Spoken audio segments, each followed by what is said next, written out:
Oh, damn. Oh, hey, what's up? It's live. This is happening right This is now. live as heck. Whoa, good morning. Hey, everybody. Good morning. Happy Thursday. So I can't count past 190. Christian, this is episode what? 194? 194. Oh, dang. I can't count. Turns out that's a lot of podcast episodes. You might be saying, Sam, you have a frog in your throat.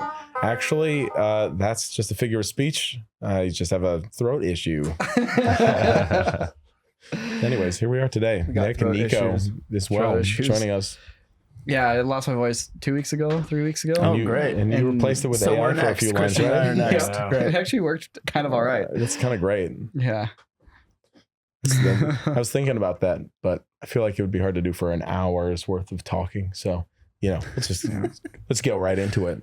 What are you thinking about this morning, Nico? The Honey I Blew Up the Kids director saw the episode and really liked it. Oh, yeah? Yeah, and they want to come by and they want to visit and say hi and hang out with us because they think we're cool. Oh, my gosh. That was a great episode. Yeah. Great movie. So that's really cool to hear the director saw that episode.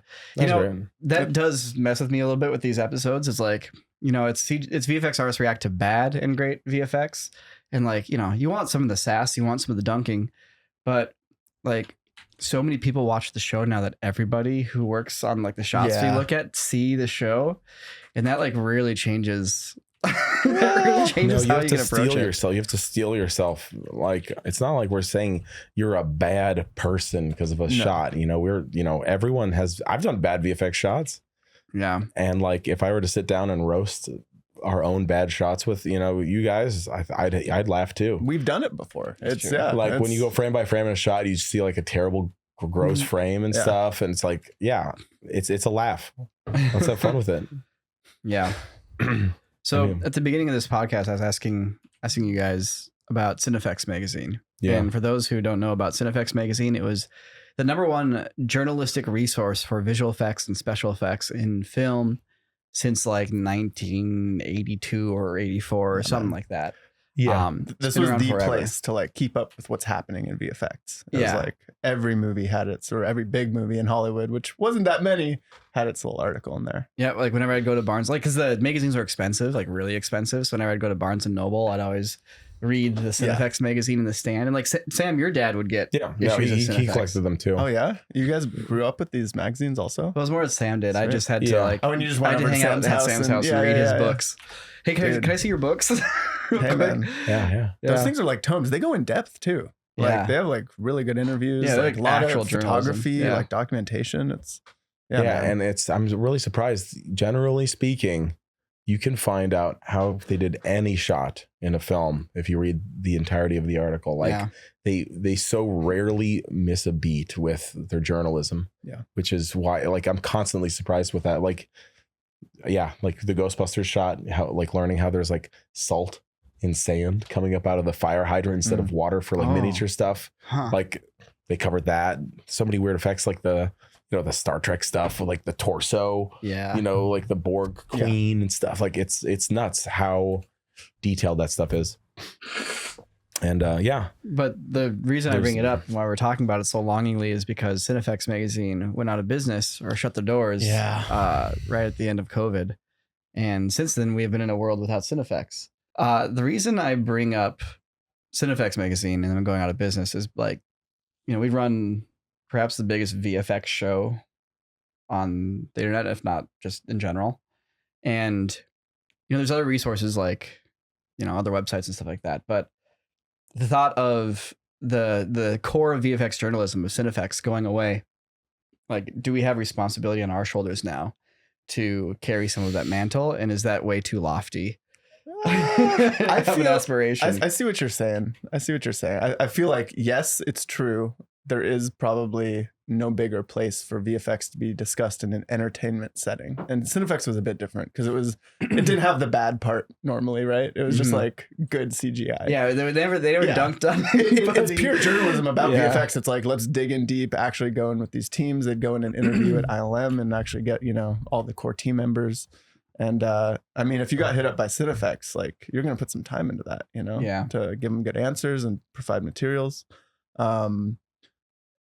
But what we do is a little bit different, I think, because we're an entertainment show, but at the same time, we do teach a lot. And we do, I'd say honestly, bad and great CGI is like 90%. We're going to explain how VFX work, and it's 10%.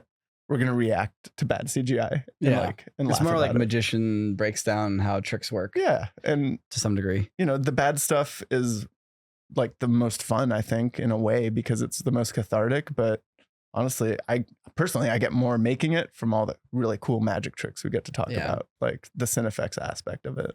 Yeah. I mean, another thing too is like with VFX artists react with, like, we interface with the final product. Yes. It's not that's very true.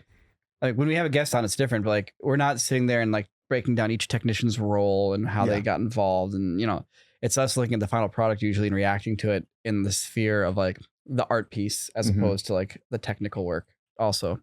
So that's where the dunking comes from too. I guess there's the dunk factor. And like that can be very controversial for some people, especially in the industry. They're like, who are these guys to dunk on our work? Right. But at the same time, we're the consumers, baby. Like that's what, like who are we? Like, come on, voice of the consumer. And you need that, I think. I do agree. And CineFX lacked that. It wasn't the goal of CineFX.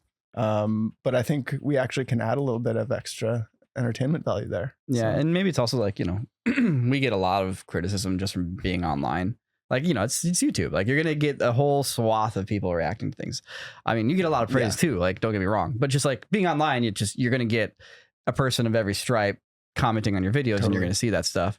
So in a way, like if somebody's like, oh, your stuff sucks. It's like, whatever. I don't like, it doesn't bother me that much, at this point. I mean, as a host, both of you guys, how does it feel when you get, these vitriolic, like, comments by the artists or whatever? I mean, it's a little bit different. It makes me strive to be like fair and reasoned and to like, it also like helps me be more confident when I do want to like go off and just like react to something raw and like not worry about it.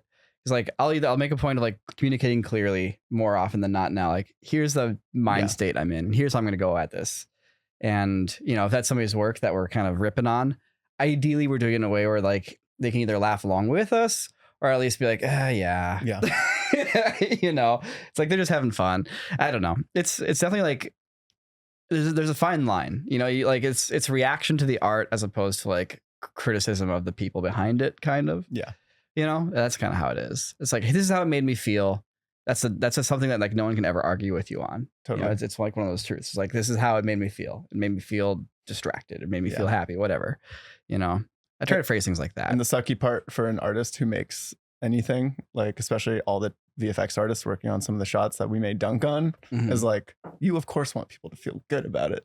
So if you see a bunch of YouTubers, reacting and like just cracking up over a, Sonic the Hedgehog or whatever, I bet it wouldn't feel that great. But at the same time, that's what you do it for in a way. I mean, I certainly see comments and threads from VFX teams like, those guys don't know what they're talking about. It makes sense. They're a bunch of fools, etc. And it's like, yeah, maybe I don't know what I'm talking about, but it's a fun show. People are still watching. Yeah. Well, I mean, you can't know everything. I mean, come on. I can't know everything, and that's like a big thing. I've really learned how little I do know. I love all the comments from like the actual artists who like will comment below and correct us or add to things. That's me too, like, actually. That's the like sauce for me. I'm like, yes, let's get more engagement like that. Honestly, it's really cool that we can actually get some of those people's eyes on our humble critiques. And yeah, I mean, the fact that the director reached out from Honey, I Blew Up the Kids, that's just an example of that. It's really cool. Yeah. It is an appreciation show. Like, honestly, generally speaking, it is. And that's where, I think we all come from that place. Yeah. I had the directors of the Dark Matter episode that had that CG snow. I was going to do a follow-up in the React episode, but maybe the podcast here is better for it too. They reached out and they actually explained the situation in the shot and how it came to be. Yeah. And it's illuminating. It's interesting. So can you explain a little bit of what the problem was first for anyone who doesn't? We watched the shot on the episode of React where Ren brought it, where they're walking through snow that's like basically chest high. and it's like the simulations, the CGI snow is really impressive, but it looks fake. It looks super fake because it just doesn't give them the right resistance, and the snow sloshes around weirdly, and like they're holding like a little flag with a stick, and that thing has like no resistance in the snow. And like, once again, the sims are really impressive, but it just doesn't. It you looked can't weird. beat nature. Yeah, it's somebody trying to do a very, very, very complicated thing in CGI, and just you can't get there 100%. And so also, it looked really funny. guys are from Minnesota, so come Yeah. on, you know snow. We've seen a lot of snow, and the directors reached out and they're like, "Hey, it's cool that you looked at the shot." And they're like, "Here's actually how we did the shot and why it's the way it is." And so they're filming in Chicago, and they used bio snow for that scene where they filled up like basically a tub, like we said, like it looks like a ball pit. They're like, it's basically a ball pit, but we filled it up with bio snow. But it didn't look like real snow up close. It worked great for like background decoration, or it's bio snow is like I think it's like basically gel snow or something when like that. When you say it's a ball pit, do you mean there's like larger forms and then like an snow above ground around it? pool, like a a bin. Gotcha. Yeah, but it's filled with like this gel kind of liquid. Yeah. So I need to look up exactly what bio snow is, but I'm pretty sure it's basically like gelatinous puffs, kind of like what you shoot out of like a Nerf gel blaster. Like Orbeez. Like Orbeez. I'm pretty sure it's basically that. I'm pretty sure it's just Nerf gel blaster, clear stuff. And so swimming in this bio snow looks great from far away. Up close, it looks like somebody swimming in a big pit of gel blaster ammo. So I guess we're gonna have to comp over it, and that's how you ended up with this CGI snow on top of a half layer of bio snow, and it's just that's the shot they had. It's what they went for, and that's what we got. Yeah, but they're actually moving through stuff though. They are, but they are not at the depth that the CGI is. Oh, that's another thing. Also, bio snow doesn't flow like snow; it flows like gel. I've never actually been in gel like that. I mean, I haven't either, but I've stuck my hand in like a jelly jar. It's like who hasn't stuck their hand in the jelly jar? Specifically gel, as in like the jelly. I know. Taking me back to my renegade days. Just a bunch of raspberry jam all over my hand. Yeah. Ever just have a nice jam hand? Yeah.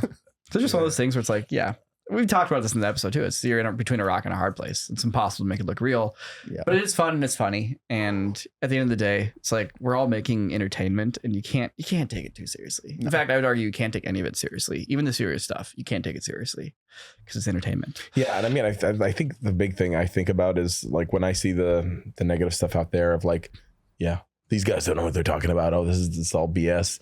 It's like I totally get that perspective, which is like, sure, we're not working on a Marvel project or something, or having to deliver 8K HDR footage. It's like whatever.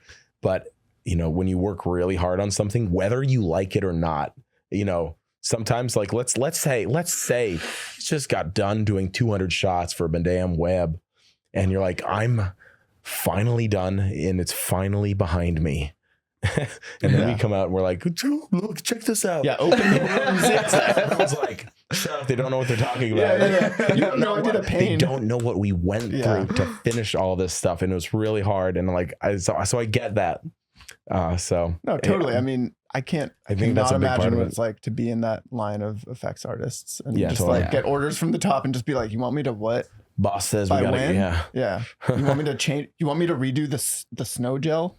Yeah. Are you crazy, dude? The simulation is going to take 12 hours. I need it in 10. Yeah. Okay. So there's no winning in that situation. Dude, my goal personally after filming so many episodes of VFX Artist React is to never be in a position where I have to redo a natural phenomenon with CGI. Yes. If I have a fucking rain scene or a snow scene and I can't get snow, it's not a snow scene anymore. I never want to be in that position because there's nothing good that comes of it. Yeah. And that's like up to the director to like just say, no. You're making the film. You can decide if it's a snow scene or not. Don't set your movie in an impossible to create thing. Like don't have a big river sequence, like just don't. Yeah, it's true. Turn it into go-karts or something. Or if you do want to set your movie in an impossible to create scenario, approach it with a sense of art direction. Like, do it the same way like, somebody makes a game for like a Nintendo platform. You give it art direction and intent behind how it's shot, and you don't worry about the AAA graphics. Totally. Lean into it. Yeah. Lean into the style. Yeah. Yep. I mean, I can't even imagine what the Minecraft artists were thinking. So apparently the Minecraft trailer just dropped. How's that for a segue? Should we do a live react to the Minecraft trailer here on the podcast? We should get into it a little bit. Let's see what the crowd thinks. Yeah. What do you guys in the chat here on the corridor? Yeah, she texted me yesterday. She's like, "You seen the Minecraft trailer yet?" And I said, "Nah, I'm holding off." And she's like, it's a kid's movie. Like you're holding like, were you like waiting for this? Sam, the first reaction. And actually the answer was a little bit yes, because funny story, which was a long time ago, about 13, maybe 12 years ago, we had actually pitched doing the Minecraft movie before Minecraft was like what it is today. Yeah. Mm-hmm. And we were talking, we like were emailing like the CEO of the, I guess it wasn't, well, we did talk to Notch way back in the day, but we had gotten to the point where we got verbal permission to make the Minecraft movie. It wasn't a contract, but we got the casual from Notch. Verbal. You can make it. Wow. And we're like, no way. Heck yes. And so we immediately turned to like some of the people we knew that I guess Gary, you know, and had them start like, guys, let's get the contracts going. Let's make the movie. And so we got everything set up and sent it over. And like once the paperwork hit their desk and everyone at the company found out about it, that someone had given the verbal permission, they're like, they shut it down so fast. And they're like, no, you guys, what do you know? We're not going to let them make the Minecraft movie. Like, who said that? But the guy who made Minecraft said it. Who said yes? And we're like, what? Come on. We're going to try and get Nick Cage in it. Dang, what could have been? I was like, this would have been amazing. Like a career changing. I forgot about that. Yeah. I was so like, I was very disappointed. Did you guys have a story idea? Did you have like it a was script? It was basically going to be an avant-garde Minecraft film, very much like the shorts we had done. Yeah. Just fighting creepers and zombies and Nick Cage. Yeah, it's specifically trying to get him as some role in the film. Yeah, so that was a big deal. So like when I heard there's a new trailer, I was like, all right. How did you approach it, Hollywood? Yes, a little bit of an eye roll if you caught that. Wow. Yeah, I'm just so worried. I'm so worried after the Mario movie, which was, you know, fine, but I was like, man, this is like literally just by the numbers. So hard. Yeah, my kids love it though. dude. Yeah, I mean, did your kid watch it? Like, did isn't Gideon Jack watch Black it? doing the voice in that one too? Bowser? Yeah. And then he does Borderlands. Jack Black's killing And it then right he now. does Jumanji. Dude, Jumanji was great. And dude. now he's doing this. I'm like, dude, I can't. This is like literally a combination of all those movies now. Yeah, Jack Black's like our nostalgia father. So you know, everybody in the chat said that we should watch it. So let's pull it up. Let's do it. Let's do it. Right, We're gonna do it again on React. We just queue it up. But you guys know right here, right now, that those reactions on React, I'm yeah. secondhand. Hold on. Secondhand reaction. With them.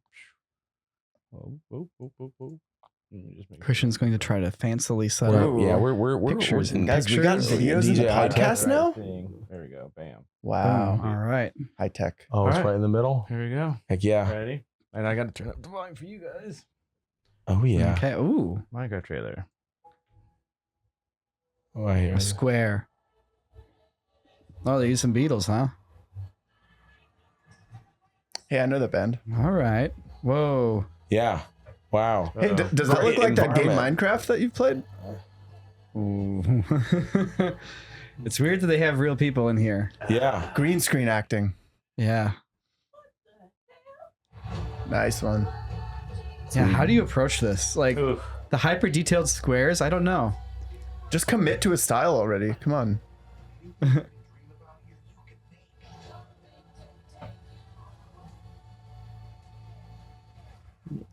Well, it's just straight up Jack Black.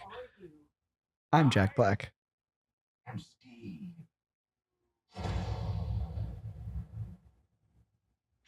Okay. The pressure of dropping one-liners like that on a film set would be it's so all hard. one-liners. You're like, all right, this has to be Minecraft funny when you say movie. it.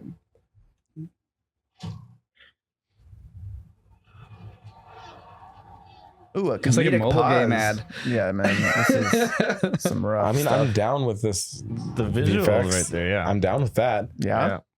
But yeah, you're right. Like, there's no inkling of story. That's There's- okay. It's about as safe as one can get. It's so safe. It's the guy who made Napoleon Dynamite. I'm kind of offended. Really? Though. Yeah, which is why Jack Black's wearing what's his Uncle Tito or something? Oh, Uncle Rico. He's wearing the sweater. He's wearing oh my gosh, sweater. Are you serious? That's why he's doing that? No, but look. I mean, I don't know, but why they put him in Uncle Rico? He loves V-necks. He does love those. It's specifically Dude, it might be the same. I thought he was wearing a red one. So like maybe it's gonna be funny and awkward. But I mean, it's certainly awkward. The trailer is pretty awkward. But they clearly have like 5 shots done. I just can't believe that the first line in the trailer is basically like the sassy lady going, "Oh hell no!" it is so cookie cutter, yo. Did ChatGPT write this? Like, dude, it's Minecraft. I want her spinoff. The prequel spinoff where it's just her streaming like sassy reactions to everything in Minecraft. It's like, why is this llama on my house? What the fuck? Yeah, dude, I'm kind of offended by this though, because yes, kids are the target audience for this movie. It's like, sure, right? Yeah. But at the same time, guys, we were the Minecraft generation first in a way. Yeah. Like, oh yeah. I mean, like that was like they're ignoring us completely. I have a 4-letter username in Minecraft. Yes. Which is like there's only so many. There's only 9,999 of those. So yeah. No, sorry, that's 10 digit 26 combinations. Yeah, whatever. Base 26, not 10. You're very important. No, I'm very early. He's early. And the point is that we are also the target audience. We could have been for this movie. They could have killed it. They could have. I mean, really gotten us. I understand what it's saying for kids. It looks like Son of a Dungeon. You know, it does look like Son of a Dungeon. Your tracking is good. Your virtual camera is very, very good. So, guys, now everyone stand very closely together. Our green screen isn't very big. All right, we're gonna try and get this jib shot of you guys all 4 standing there. Do not move. All right, look at the ping pong ball. Look at it. Look at the all ping right, pong. say oh hell no. I say oh hell no. Action. Oh hell no. There's a creeper behind you. Go. Oh hell no. What's a creeper? I think the hardest challenge with Minecraft is that like it's set to be low fidelity in terms of like its graphics, which is why everything's cubes. Yeah. And that's why the characters are cubes. And this is the thing I thought about. Like, I don't think you can I wouldn't have gone the direction they went. I wouldn't have done the high detailed fidelity world where suddenly it's rounded corners on cubes. That doesn't make any sense. There's no commitment it's like to either a style. It's cubes because it has to be lo-fi, or it's not really cubes. It's just the world is, it's highly detailed like the real world. And then there's real hair on everything too. Yeah, real high fidelity hair sims. Like the pigs with square heads. It doesn't really make sense when like they have right angled bones. I guess because Minecraft wasn't just like arbitrarily square land. It wasn't like in the land of squares where everybody has to be square. It's just like that was just the visual style. Voxels. Yeah, it's voxels. Procedural voxels is noise maps. So it's like if things didn't have to be square anymore, I don't feel like the world would still arbitrarily be square just because it's the style. What up, Bren? Yeah, I don't know. Ren's in the chat. Interesting stuff. I'm sure Ren's gonna have a lot to say, by the way, about the lack of scale commitment of all the blocks in this movie. They are all over the place, and it's really infuriating. Yeah, even to me as a player of Minecraft, and for Ren, he's been deep in the trenches on like what's the actual scale. So I think he might have an aneurysm if he watches it. Sorry, so funny.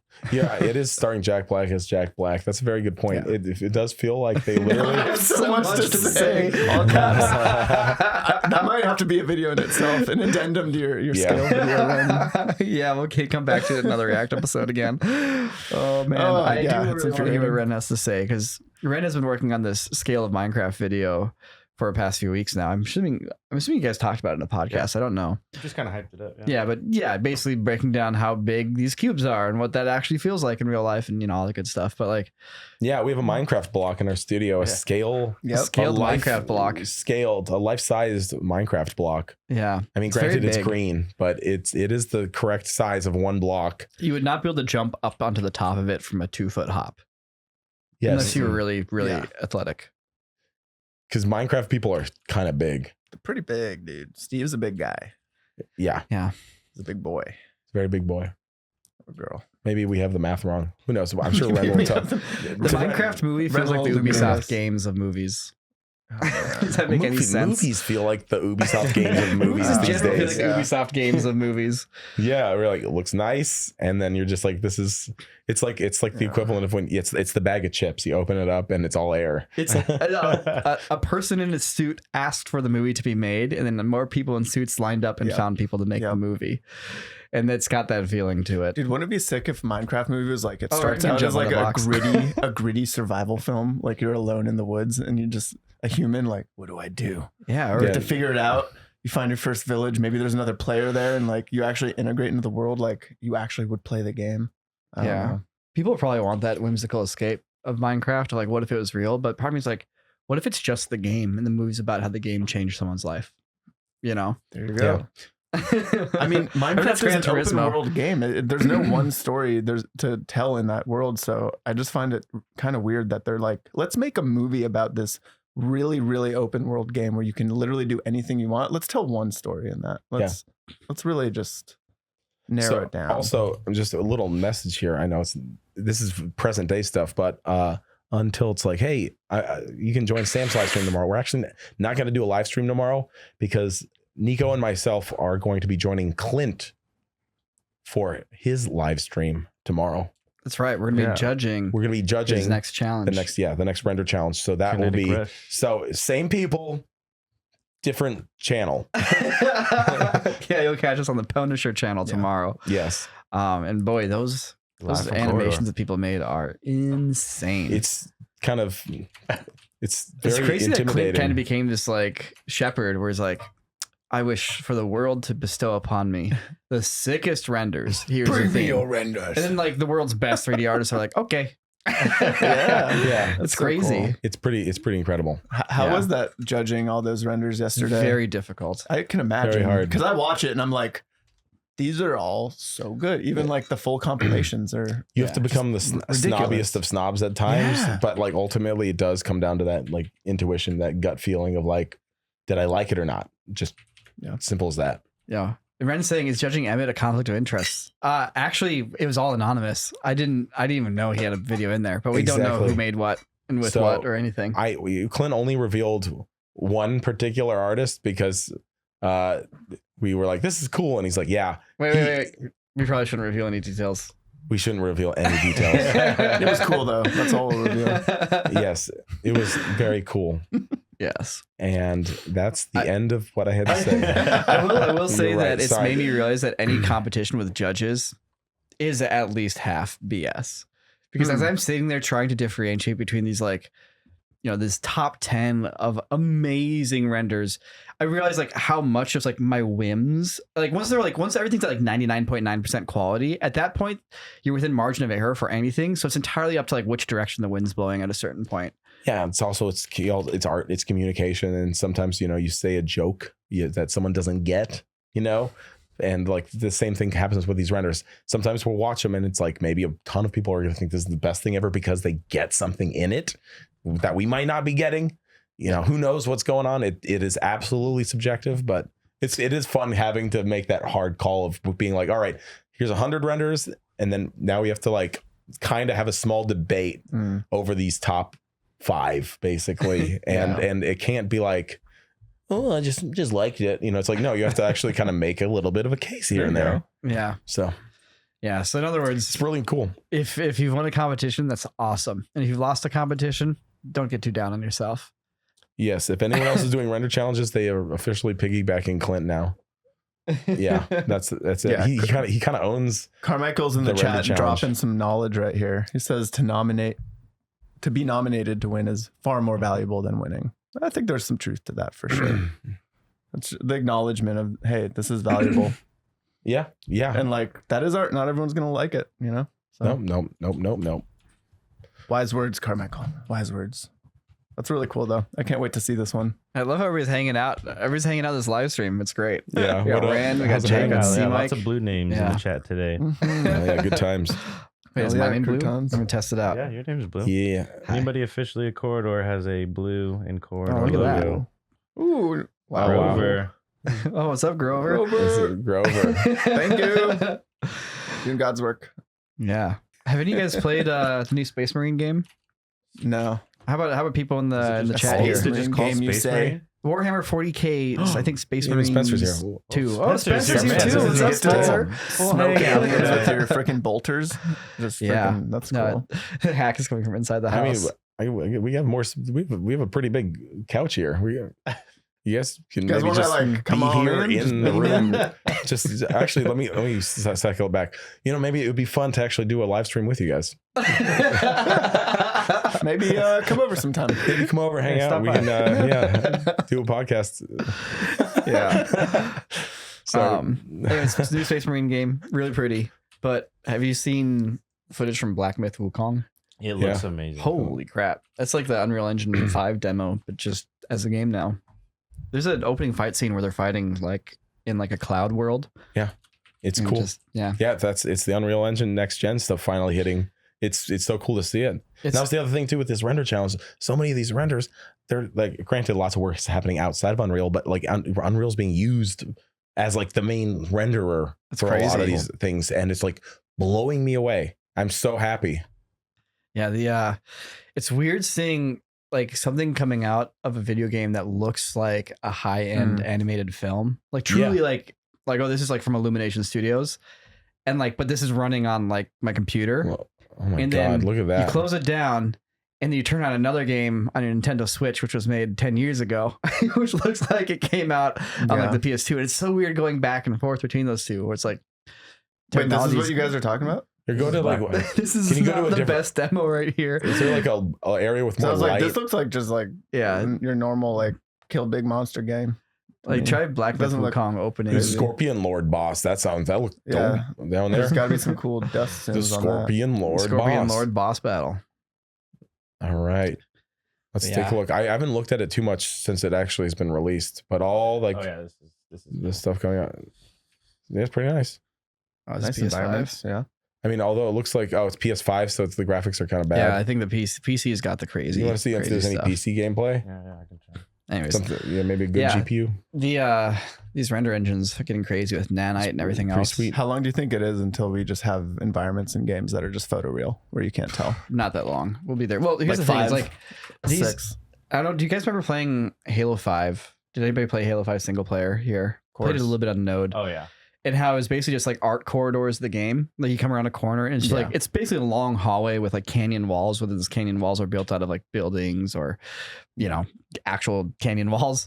And you'd sit there and be like, oh, it's really pretty. But then you just end up running down a long hallway and shooting guys that are hidden behind barriers along the way.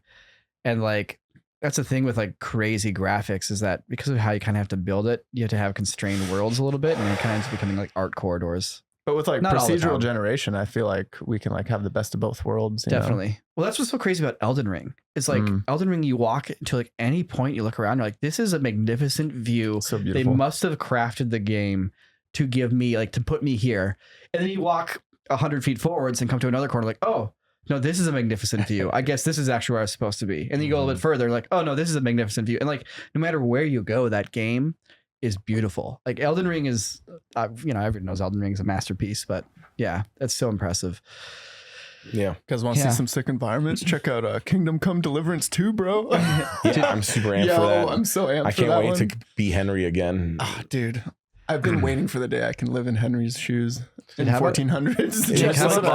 It's the best. It's like, I mean, Baldur's Gate was cool, but like Kingdom Come is really where it's at. It's an underrated RPG. If anyone's looking for a really immersive historical RPG with great combat, check it out. Yeah, it's Kingdom Come Deliverance. The whole like the fantasy epic is awesome. I love that. But like just the low fantasy or like AKA like just medieval stuff. I feel like that's where it's at, because like the stories are way more engaging and relatable when it's not the stakes of saving the world and universe or the planes. It's like when you start.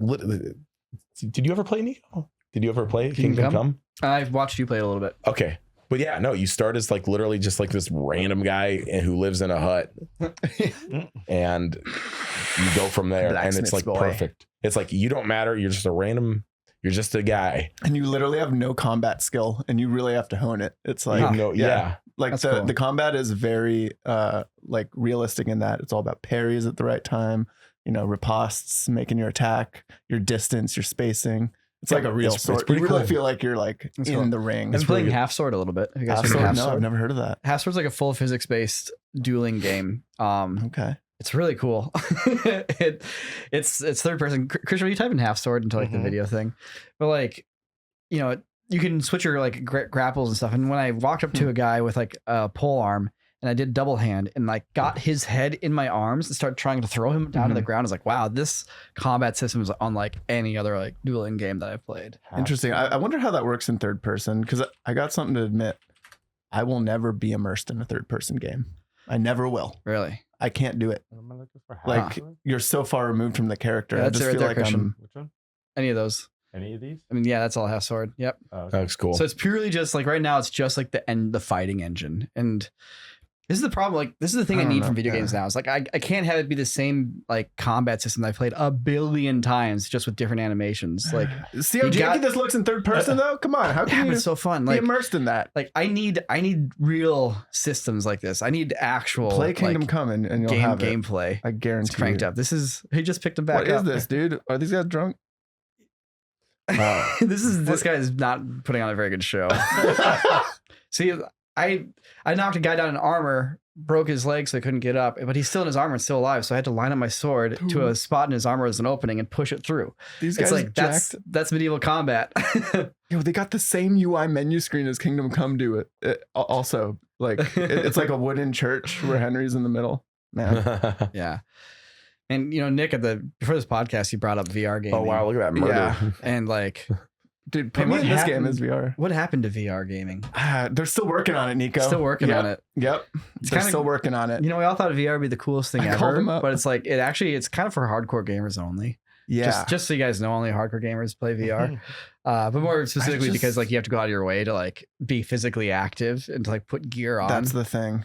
it's like it's the gear. There's a sweat factor. yeah, it you approaches know? the same thing as like, oh, I'm gonna go to my intramural volleyball game or Also- hockey game. It's Also, like that like level realistically, of dedication. the only good VR, like the Quest is cool, but like the Vive and that stuff. Oh, the like, Quest 3 is amazing. Okay, Quest well, 3 is great. sure, but you know, like the best shooter I still have ever played was like Pavlov, Right. Mm. and that's because the game is very clear and simple. You take your gun, you go, you Yeah. manipulate it, you keep fighting, and the Quest 1 and 2 couldn't do that. Like you bring your controller too close to your face, like you're holding a weapon, it starts glitching out and stuff. It's like, oh well, you just, you know, the technology, generally speaking, is not even there to handle or support the most basic, like common Yeah. gameplay elements, you know? So maybe the Quest 3 can do it, but probably not, you know? I don't know. Well, the Quest 3 can do it. It's a big step up from the Quest 2, but the point still stands. Like, so you got the Quest 3, load of Pavlov.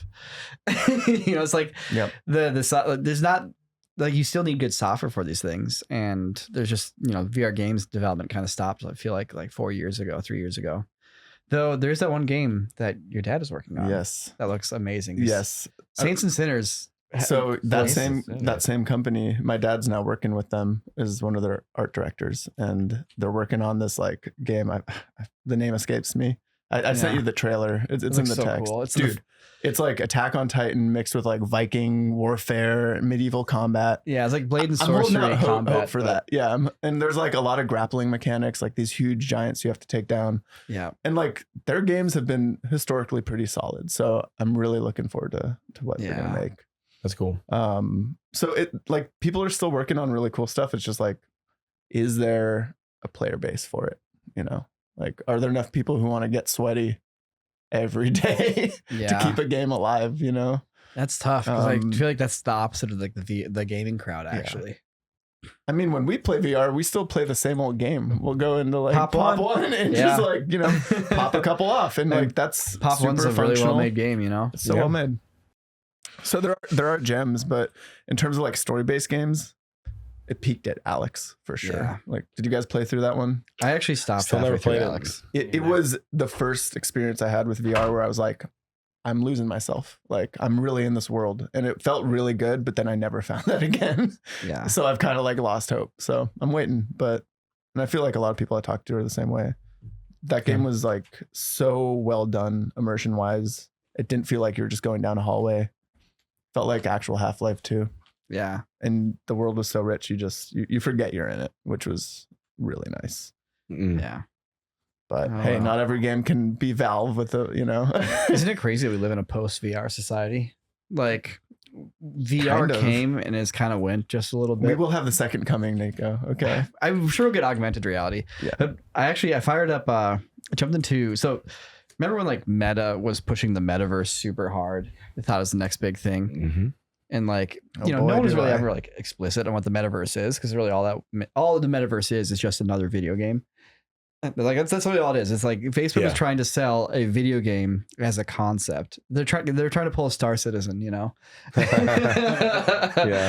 And they had this whole marketing around the metaverse. I fired up Meta Horizon Worlds, which is their whole metaverse thing. You have your different worlds that you go into, and it's very much just like, I have actually not really played Roblox, but I've seen pictures of it, and this Meta Horizon strikes me as a very cheap version of Roblox made by developers who definitely do not want to be making that game.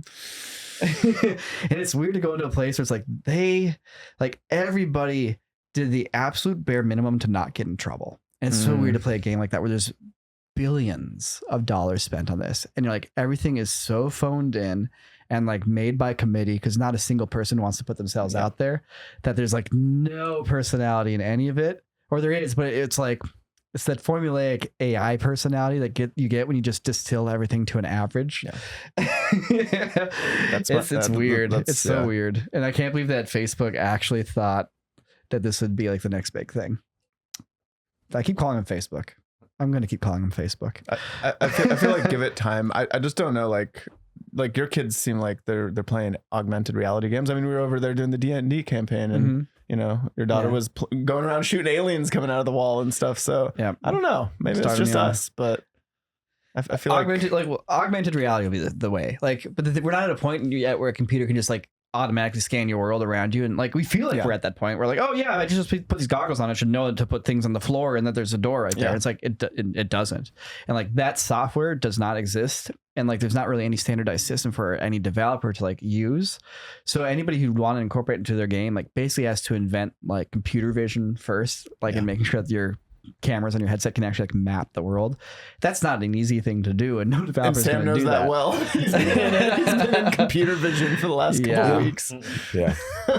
It's hard to in our last podcast, we talked about how some actual good use cases of AI. It is now a week later, and we have done those use cases. Yes. How did it go, Sam? Did the AI actually code what you needed it to code? Yes, it definitely coded what I needed to code, for sure. Did it detect all the crime in the studio? Yes, it functioned as best as it possibly could. And like, at this point, I mean, we did the whole shoot yesterday with this helmet detecting crime, and it's super cool. I think the models I was using, I mean, the models for the people were flawless, but the ones that I trained were the ones that were kind of lacking just a little bit, because I guess I haven't done the math here, but for instance, so like that YOLO V8 stuff that we're using here, it's real time. Basically, it's got 80 different classes of things it can detect, and that's within 350,000 training images. Wow. So you divide that. So basically each class, that's not bad. Each class gets about 4,500 images. And the data set I used was about 8,000 images, but it was, for a bunch of different types of guns and knives and stuff like that. So I feel like that's where the work needs to be, is like finding the fine tuning of like, how do you get a better, more accurate model?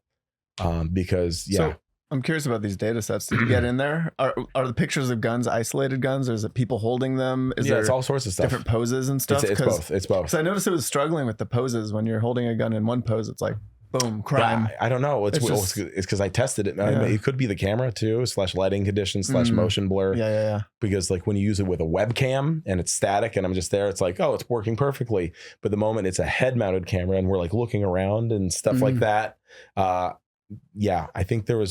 think it's a lot of factors happening. It's like the quality of the model that I trained. And then also we're adding a bunch of new variables in there, which is, it's not a security camera. It's not a webcam. It's like literally a moving person's head cam feed that you're trying to pick up this data from. But it's still really cool. I'm still pretty psyched with it, because like after doing this, the whole world is coming into perspective right now as far as like, like everyone is doing this everywhere. Like when you upload something to YouTube or a social media platform and it gets flagged, this is what's doing it. Like, I don't know if it's this specific one, but it's I mean, it could be. It's easier in that case because it's like a one-to-one pattern, right? It's like, here's this frame. We have to detect that frame. The content is being scraped and analyzed by exactly. You were telling me something stuff, about the experience you had though at a concert the other day. So I was talking to Clint about this yesterday. Yeah. Because I was showing the results to Clint yesterday from the shoot, and I was showing him how it like outline people, outline the weapons, all that stuff, and then he explained he went to a new there's a new stadium that opened in LA or something, and Intuit Stadium, Intuit Stadium, and he went there, and he goes up to buy some concessions, and they're saying, oh hey, do you just like you just walk away with the food. They gave him the food, and they said, just walk away. It's like, what do you mean walk away? And they're like, you signed up for the whole like face ID recognition thing. And he's like, no, I didn't consent to that. Like, what are you talking about? It's like, oh no, like there's cameras, and they point, and there's like cameras all around the concession stands. And it's like, yeah, see, like it's just, it recognizes you if you consent to the system. You know, the cameras will pick your face, and then it'll just automatically charge you for the food, and you can just leave. And he's like, it's like, I didn't consent to any of that. And they're like, oh, whatever. Oops. Okay, just take the food then. Like, they're too lazy to charge them manually for some reason. But granted, like the stadium's only been open like a week or two or something. Yeah, new. They're just like, so they're all just fresh hires. The point is, they don't know how to actually like do a point of sale like at the place. Like, so which side of the card do I? Where do I tap it? Where do I? That's the world we're going to. They're gonna have every apple at the grocery store is gonna have a camera in it, and you eat the apple and spit it out like a pit. You know? But no, but it's so funny that they're using that. And Clint was like, it's so crazy how they're doing that. And I'm like, Clint, though, you also, did you hear about like the Amazon stores? Like, yeah, it's just like that. It's like, I'm pretty sure the Amazon stores just got revealed though that it's just a bunch of guys, like it's like basically like call centers in India. Oh no! It's just big farms of people who are just still manually reviewing it all.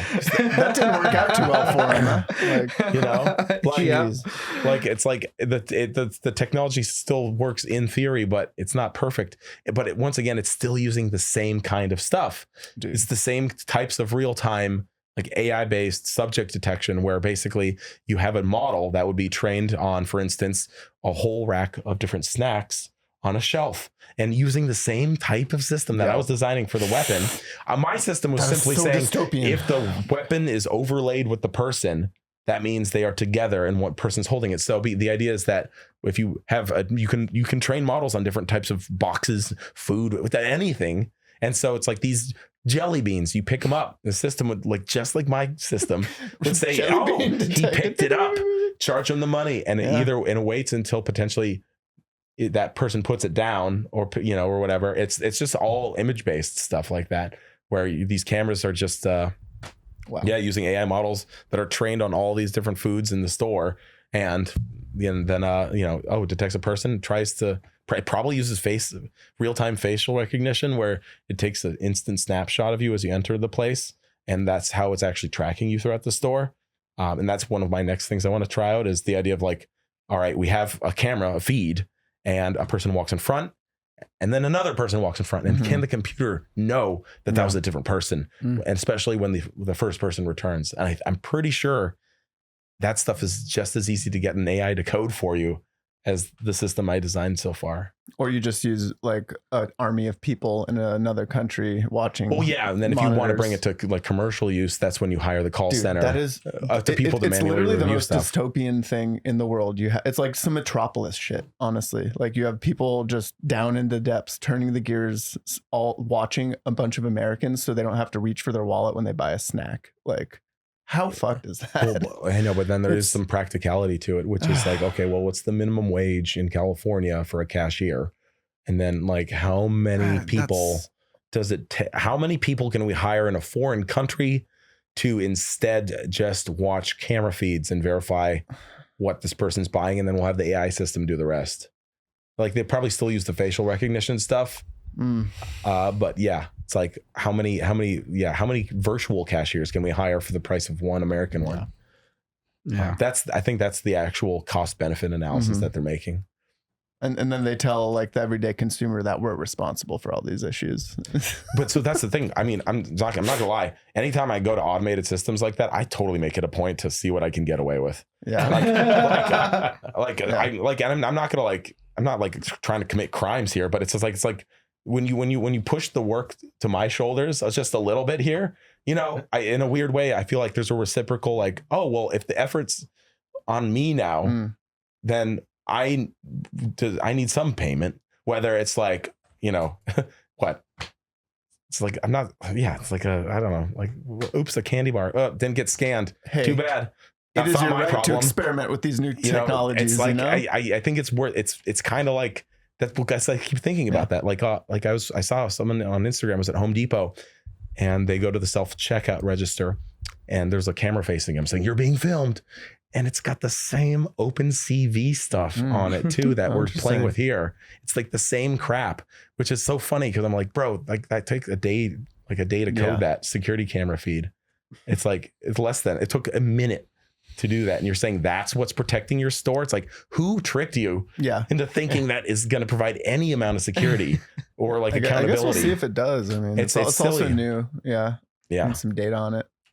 Man, yeah, it's just so dystopian. It is. It's going to be the norm though, so we best get used to it. But also, let's keep trying to get away with stuff because you know, hey, we're mess just with it. We and if you you just say, hey, I'm just old, I'm just trying to figure this all out. I didn't know there was an extra piece of fruit, you know, in the self-checkout. Yeah, I mean, I don't think there's anything wrong with. I don't have a moral issue with it necessarily, but it's only in that specific situation where it's like. When it's something where like, hey, we're gonna test out this automated version of placing jobs. It's like, dude, but that's this whole robot thing that we've always joked about. It's like you abuse the robots, you know. When it's not a person, you see what you can get away with. Whether it's a walking, talking AI thing or just some like barcode scanner, you know, it's like you're not real. Like I would go if I go to a corner store or something like that where a person's working. I'm not gonna be like, you know, all right, what can I, how we can should I actually trick them? actively fight that, by the way, because it's only going to be like 10 years before like everyone just like accepts it as real. Like, hey, these droids that are going around, they're like entities. Yeah. Right? Well, I think I'm noticing something as people are getting used to like computer systems. I'm noticing a trend.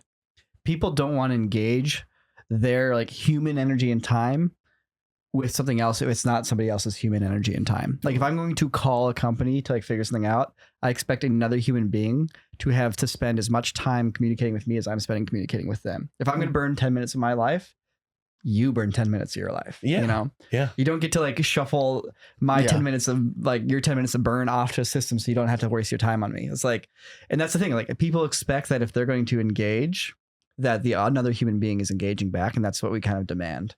It's our default. Yeah. I mean, that's how we evolved. So you can only put so much tech and BS between humans and each other, right? Yeah. I mean, Grant, this is a whole philosophical conversation at a certain point, but you know, you have that distinction too of like, all right, well, hold on. Are we dealing with like a for-profit endeavor here, so to speak, where like there's this demand for goods and services and, you know, this reciprocation of money and currency? Or is this like a public works thing? Like what is it? Like an automated dog poop dispenser thing. I'm not going to be like, let's see what I can get away with. Yo, you know what? Let's get some more droids going. I'm like, there's the purpose of that is like, we've collectively decided we want a clean park, you know, or this solar powered trash compactor that's in a public park. Yeah. Not going to, you know, it's like, that's not the target, so to speak, because that's common good stuff here. But when it's certainly put in that position of, okay, well, I'm doing this so I can min-max wealth in a different way and put the burden on your shoulders.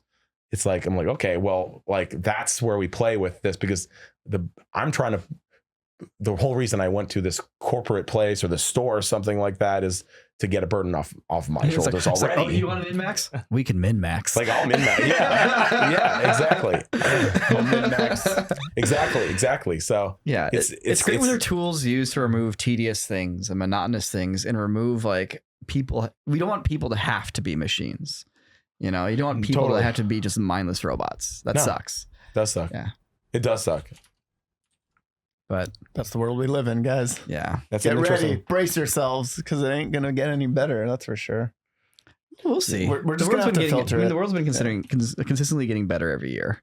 Yeah, I'm just talking about the amount of this stuff that's going to be shoved in our face and shoved in between our relationships with each other as people. It is weird being constantly tracked and recorded.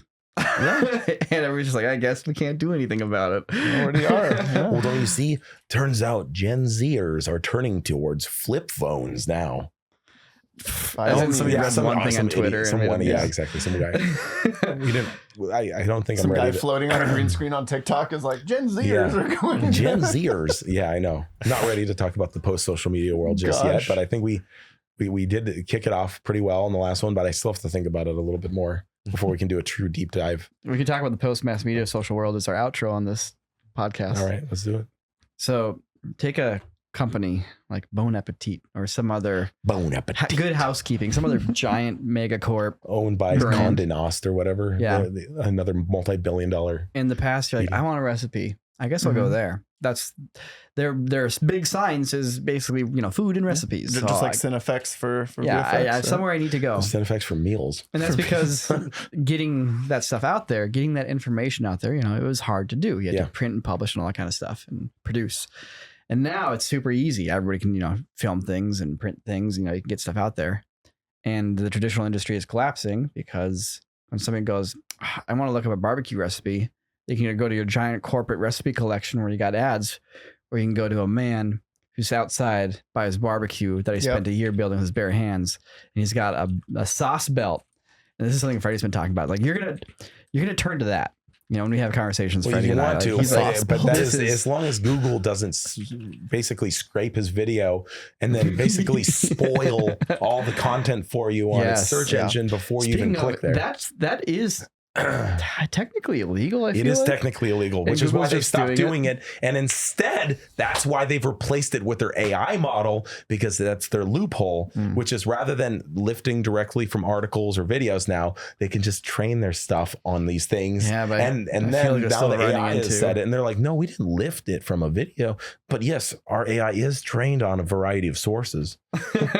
Or having the AI just simply read it and re-summarize it back to you. It does. But here's the thing. Are we not just breaking the chains that were holding us back? Is it not Google's chokehold of ad revenue that's broken the internet anyways? Is it not a good idea to break away from that regardless, to get people who are like, I need to get your eyeballs. And the fact that your eyeballs didn't hit my content means that, it's like, yeah, but you just need my eyeballs for the advertising. What if we just got off the advertising model entirely? Then again, everything might crumble and that'd be the end of that, but who knows? Yeah. Either way, I mean, Google's still making their ad money. Google is scrambling, and it's obvious they're scrambling, and it's probably for the best. Do you think we need shakeups? The people at YouTube and Google regret YouTube Shorts? Do you think, or do you think they're like, that was a great idea? I don't know, man. I don't know. I think they managed to prevent YouTube Shorts from kind of ruining the rest of YouTube, I feel like. But I think that's I don't know if that's to prevent it from ruining it. I don't know if that's to be a secondary TikTok. They really they really didn't totally fuck I don't know up. if that's Google's to Google's credit or to the users' credits on YouTube going, no, I still want to watch that format is fucking cancer, by the way. 20-minute long. I want to watch well-produced filmmaking. I hate to say, sure, we'll put it out there, I guess, to get some views. But truly, that format is cancer. The TikTok format, the YouTube Shorts format, the Instagram Reels. It is. Well, depends on what you're looking for. Depends on what you're looking for. If you are looking for truly just bite size, give it to me. I don't want to think and maybe some of it is does make you think. But if you're just looking for that kind of disposable type of media, that it is that. It's very much disposable. I was out media. filming last night with Matt, and I just every time I see a child or a kid, anyone who's under 18 with a cell phone in their hands, I always take a look. I'm like, what are you doing on that phone? Are you playing a game or something? It's no. They got their fucking thumb out and they're fucking scrolling through TikTok or YouTube Shorts. And I'm just if the parents are there, I look at the parents and I'm just you guys, why did you do that to this kid? And then I just feel pity. I mean, it is this modern era's nicotine. It really is. It's just God damn, it's never going to end. You're never going to stop finding videos on this fucking thing. Yeah. And it's games are one thing on a phone because it's interactive. At least you're thinking about something. It's not just you're not being spoon fed in a vegetative state Anyways, really surface level information. I think it's truly the ultimate, but it's the thing is it's so far it's the peak of the algorithm thing. Anytime anyone wants to complain about an algorithm, it becomes like that's kind of the purest form of it right now. So anyways, blah, blah, blah. That's my rant. We'll see what happens. It can be very addictive. I have some friends who are like, like younger, like my brother's fiance's sister was really into TikTok, and she was just telling me how like she is like deleted it from her phone because there was a self-awareness there. It was like, yo, I'm spending all the time on this. Yeah, it's made to be addictive. It's made to waste your time. I think people will realize that. I mean, most people will move on to other things that are a bit more meaningful, but I don't know. There's still going to be I mean, like endless stream of that stuff. Like we watch videos. My kids watch videos. Throw on the iPad every once in a while. I'll let them watch some YouTube. It's like very curated to just like a couple like Minecraft videos and like maybe like what is it? Totally accurate battle simulator. Gideon loves the game, and so he watches some stuff. It's like that. Some art projects, dioramas. Like I've made sure it's like, look, this is all fun and appropriate. It's totally cool. Yeah, 20, 30 minutes a day. Great. Go for it. Enjoy. Sit down, catch up with your sweet vids that you like. And at least with YouTube, though, there's a connection to the content you're watching. Like I have my interests and I know my algorithm is going to serve them. But with the TikTok or the shorts, it's like there's even no curation of interest. It's just going to serve you whatever it thinks you're going to watch. Yeah. And even stuff it thinks you won't watch because it wants to learn about you. Exactly. My rule of thumb is that my kids can only go to YouTube when they know what they want to watch. It's like Calvin be like, can I see a video of a rocket? It's like, okay, satisfy curiosity intentionally. To look at a video of a rocket. It won't be let's open YouTube and scroll and let it. That works too. Totally. Yeah, you can do that. I mean, it's just I wish there was a way to like just delete the shorts. It's funny how they do that. Yeah. It's like on YouTube, you're like, please, no more shorts. And they're like, oh yeah, sure. Yeah. And then like a few days later, they're like, oh, so do you have any second thoughts? Make shorts again. I hate that. I hate that stuff. And then they're like, I'm like, no, still no. You remove the fucking button. Yeah. You remove the button. The X button. That allows me to cut. That's such an aggressive F you. It's like, fuck off, man. Yeah. Anyways. It's pretty rude. Product. Pretty rude. Yeah. So we've all been here. So anyways, do better, YouTube. All right. Do better. Scroll that feed. Yeah. Let's just doom scroll, guys, all day long. The doom scrolling.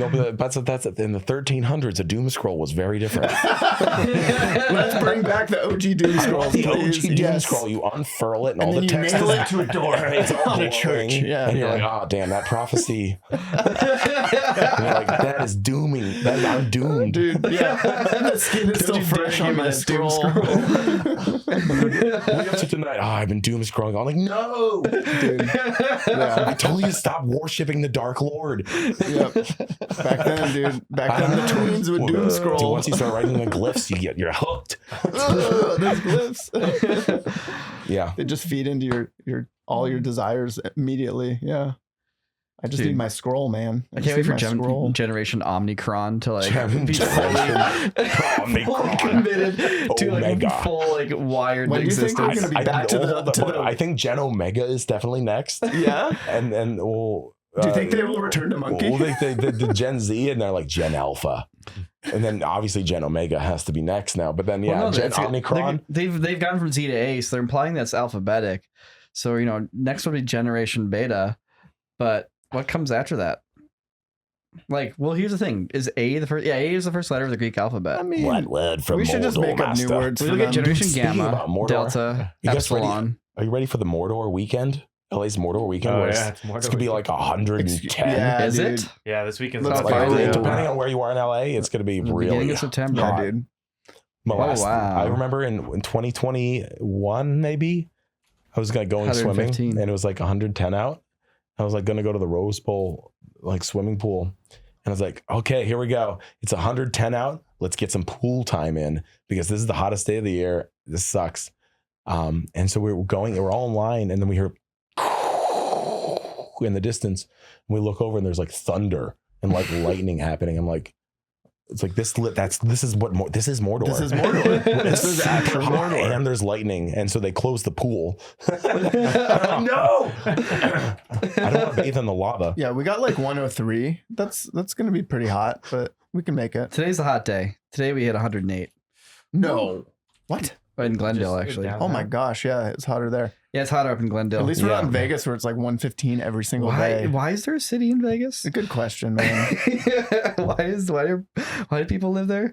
It's crazy. I can't imagine. I think Vegas is just the human species practicing for a colony on Mars or the moon. Yeah. If we can make it work in Vegas, we can make it work. It does feel. It's one of those government things. Like a vault. It's like an actual vault. Like what if I told you that Las Vegas was actually in Area 51? Oh my god! No, dude, new conspiracy theory. They increased Area 51 to include Las Vegas. All right. Oh my god. Well, everybody, we've reached the end of our podcast here, but the hangout is actually going to continue here on corridordigital.com. The live stream, we take it a little bit further, hang out, answer questions, that kind of stuff. But to all of you listening on YouTube, Spotify, or right now, thank you so much for tuning in and joining us. We'll see you guys again next week, and onwards to the live stream hangout. Thanks, Corridor Cast. Yeah. All right. Thanks for watching, everyone. Peace out.